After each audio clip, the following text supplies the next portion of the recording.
Pero vamos con las preguntas. Bueno, pues la primera comunicación era de Pilar. Pilar nos contaba que ha sufrido anorexia hasta hace poco tiempo y preguntaba hasta qué punto puede seguir preocupándose de una posible recaída, doctor. Bueno, preocupándose no, ocupándose sí. No conviene porque ya estamos hablando que esto se da en personas ansiosas y no conviene que se esté agobiando por la propia anorexia, pero sí ocupándose. La anorexia sí es un proceso, es una enfermedad que tiene recaídas. Y aunque no hay cuánto tiempo, pero le he dicho, por ejemplo, las estadísticas en los libros utilizan el criterio de unos 10 años. Pero no quiere decir que esté usted 10 años agobiada, Pilar, sino sí 10 años ocupándose por sus problemas, tanto de anorexia como lo que le he dicho antes, porque muchas veces desaparece la anorexia, pero aparece el cuadro fóbico.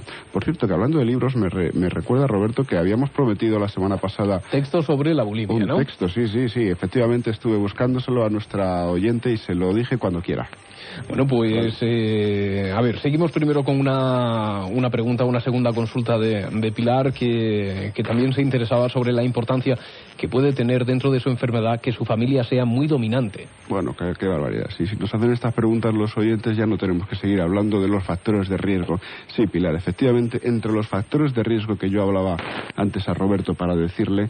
la familia es uno de ellos, fundamentales, junto con la moda, que es otro de los importantes, como hemos dicho antes. ¿Cuál es la familia prototipo de la anorexia?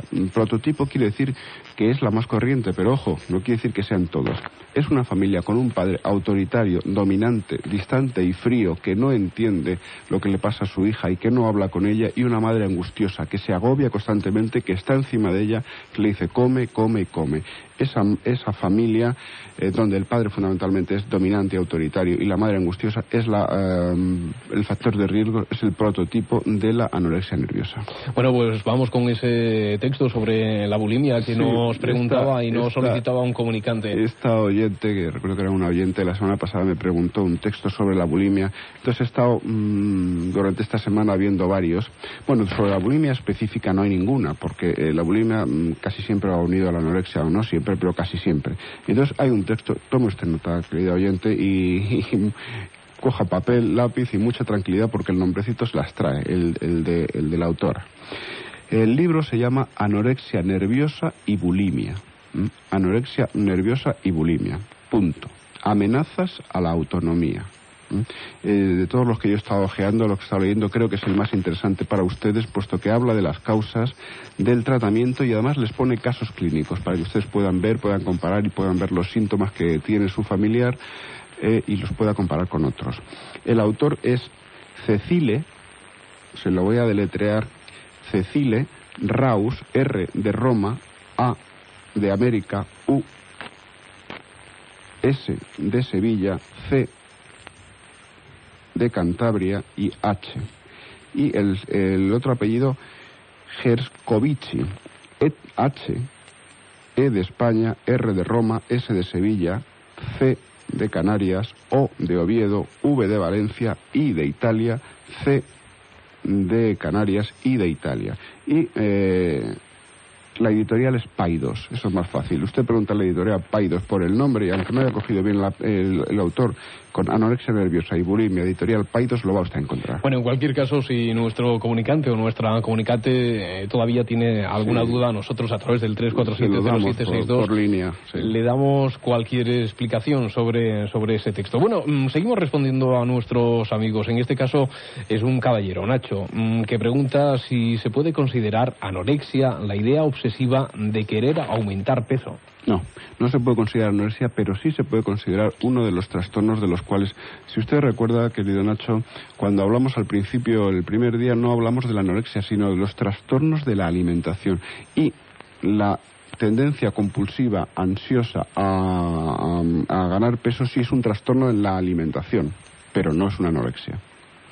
Tercera pregunta es Verónica. Dice que por qué todos los anoréxicos se avergüenzan de su enfermedad y no se atreven a confesar que la padecen. Bueno, tendría que hacer aquí una aclaración antes yo mismo, doctor. Quiero decir que nosotros estamos dictando todas las preguntas que nos han hecho los oyentes en lugar de escucharlos en directo, porque además la mayoría de los que se han puesto en contacto con nosotros no querían que se les escuchara para la posible identificación de esa voz, y eso tiene mucha relación con la pregunta que nos hace Verónica. Es muy curioso porque cuando ustedes recuerdan, hablábamos de la depresión, de la ansiedad, todos salían en antena, y aquí casi nadie ha querido salir en antena. Bueno, pues sí, efectivamente, esta oyente dice una gran verdad. El anoréxico se avergüenza de su enfermedad y no se atreve a confesar que la padece.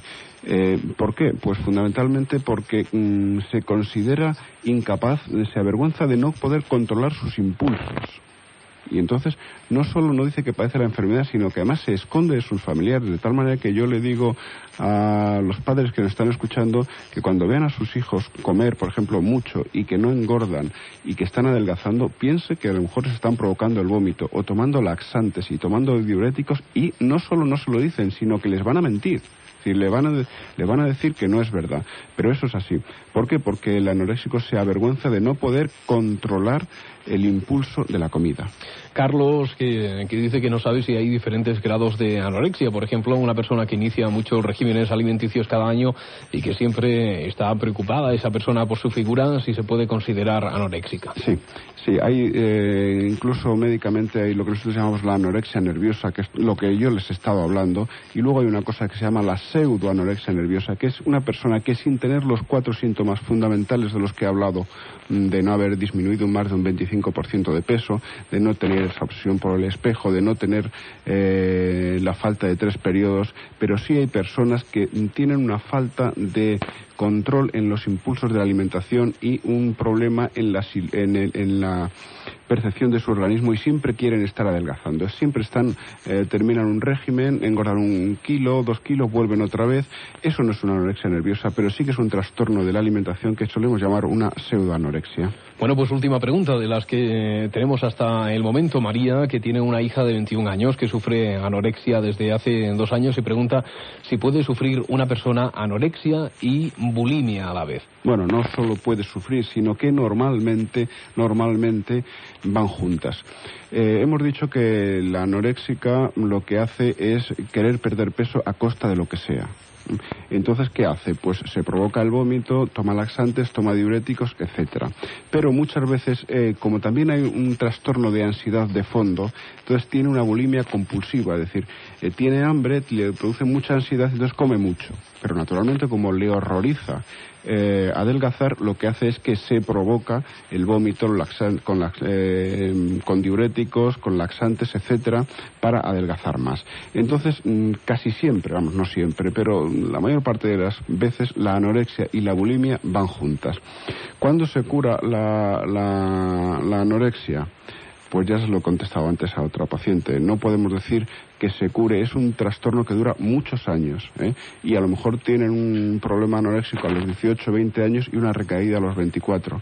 No podemos decir, estadísticamente usamos el tope de los 10 años, pero vuelvo a decirles, no crean en la estadística siempre, decir, bueno, van a estar contando hasta que tengan 10 años más para decir están curadas. No, pero sí es cierto que una persona que ha tenido una anorexia debe estar atento con los problemas en la comida y atento con los cuadros de ansiedad de tipo obsesivo. A responder la primera pregunta, que era la de Pilar, la que hacía referencia a que si el tener una familia muy dominante tenía cierta importancia, podía tener alguna relación directa con esa enfermedad, ya nos comentaba José Antonio López Rodríguez, nuestro psiquiatra, el doctor, que era uno de los principales factores de riesgo. Y con los factores de riesgo, si le parece, vamos a terminar. Los vamos a decir así por encima, aunque luego la semana que viene a lo mejor les ampliemos.